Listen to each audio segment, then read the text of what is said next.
Hi friends, welcome back to my channel. അപ്പോൾ ഞാനിന്ന് വന്നിട്ടുള്ളത് നമുക്കൊരു ഗാർലിക് സോസ് എങ്ങനെ തയ്യാറാക്കുക എന്നുള്ളത് നോക്കാം കേട്ടോ. നല്ല പെർഫെക്റ്റ് ആയിട്ടുള്ള നല്ലൊരു ഗാർലിക് സോസാണ് തയ്യാറാക്കാൻ പോകുന്നത്. അപ്പോൾ നമുക്ക് വീഡിയോയിലോട്ട് പോവാം. ഒരു പാൻ എടുത്തതിന് ശേഷം അതിലോട്ട് 2 ടേബിൾ സ്പൂൺ കോൺഫ്ലവർ ആഡ് ചെയ്ത് കൊടുക്കാം. വെള്ളം ചേർത്തിട്ട് നല്ല പോലെ കട്ടയില്ലാതെ ഒന്ന് മിക്സ് ചെയ്തെടുക്കുക കേട്ടോ. മിക്സ് ചെയ്തിട്ടാണ് നമ്മൾ എന്ത് ചെയ്യുന്നത്, കുറുക്കിയെടുത്തതിന് ശേഷമാണ് നമ്മൾ ഗാർലിക് സോസ് തയ്യാറാക്കുന്നത്.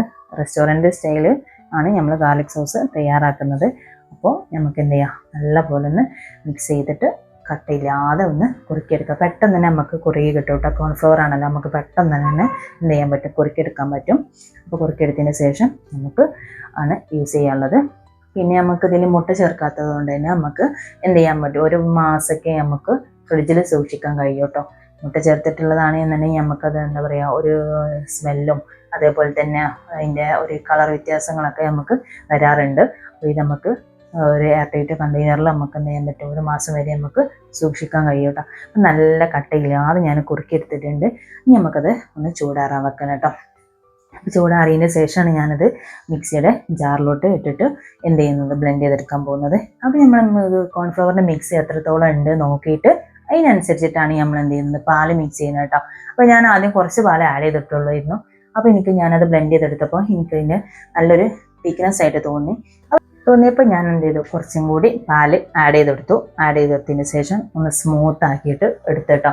എന്നിട്ടാണ് ഞാൻ അതിലോട്ട് 2 ടേബിൾ സ്പൂണ് വിനെഗർ ചേർത്ത് കൊടുത്തു. നമുക്ക് പുളിക്കനുസരിച്ചിട്ട് നമുക്ക് ചേർത്ത് കൊടുക്കാം. പുളി ഇഷ്ടമില്ലാത്തവർക്കാണെന്നുണ്ടെങ്കിൽ കുറച്ച് ചേർത്താൽ മതി. ഞാൻ 2 ടേബിൾ സ്പൂണ് എന്ത് ചെയ്തിട്ടുണ്ട്, വിനാഗിരി ആഡ് ചെയ്തെടുത്തിട്ടുണ്ട്. പിന്നെ ഞാൻ 4 വലിയ ക്ലൗസ് ഗാർലിക് എടുത്തിട്ടുണ്ട്. എനിക്ക് ഗാർലിക്കിൻ്റെ ചുവ നല്ല ഇഷ്ടമാണ്, അതുകൊണ്ട് ഞാൻ അപ്പോൾ എല്ലാവർക്കും കുറക്കണം എന്നുണ്ടെങ്കിൽ കുറക്കാം. ഇനി അതിന് കൂടുതൽ ചുവ ഇഷ്ടമാണെന്നുണ്ടെങ്കിൽ കൂടുതൽ എടുക്കുകയും ചെയ്യാം കേട്ടോ.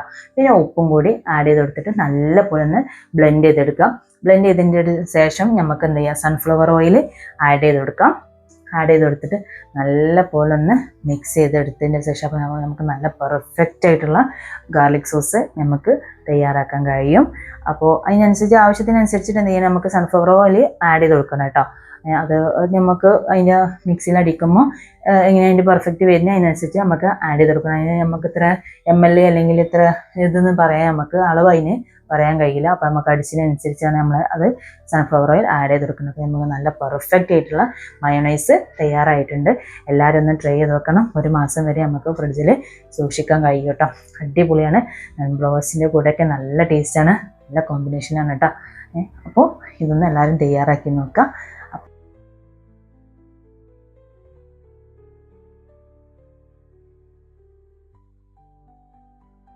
അപ്പോൾ കൂടുതൽ റെസിപ്പീസിനായിട്ട് എൻ്റെ ചാനൽ ഒന്ന് സബ്സ്ക്രൈബ് ചെയ്യുക, ലൈക്ക് ചെയ്യുക, അഭിപ്രായങ്ങളൊക്കെ ഒന്ന് കമൻസിൽ അറിയിക്കുക.